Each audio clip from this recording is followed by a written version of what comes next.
Krishna. Hello friend, મારું નામ આંગણવાડી કાર્યકર પંડ્યા દક્ષાબેન છે. હું આજે ટીએચઆરના પેકેટમાંથી મુઠિયા બનાવવાની છું. તો મુઠિયા બનાવવા માટે આપણે સામગ્રીની જરૂર પડશે.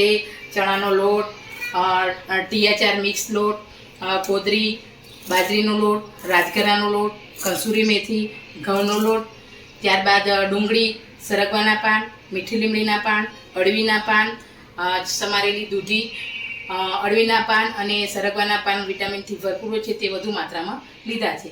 પછી લીંબુનો 1 ચમચી રસ નાખીશું. પછી આ બધું મિક્સ કરી લોટ બાંધીશું.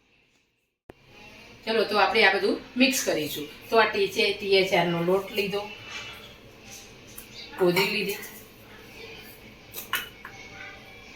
બાજરીનો લોટ, રાજગરાનો લોટ, કસૂરી મેથી, ઘઉંનો લોટ, ચણાનો લોટ, સમારેલી દૂધી, છીણેલી દૂધી લીધી છે, 3-4 પીસ પાડેલા મરચાંના ટુકડા, સરગવાના પાન જે વઘારમાં પણ નાખીશું, લોટમાં પણ બાંધીશું, અળવીના પાન,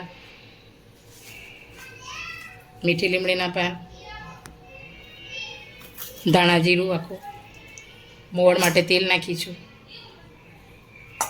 મરચું, મીઠું, હળદર સ્વાદ મુજબ નાખીશું.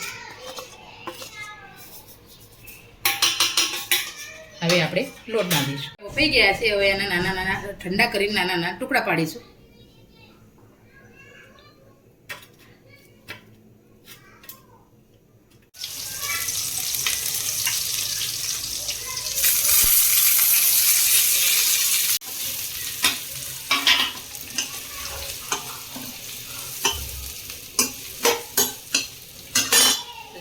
પૌષ્ટિક મુઠિયા તૈયાર છે. તમે પણ આવા બનાવો એ મારી તમને ચેલેન્જ છે.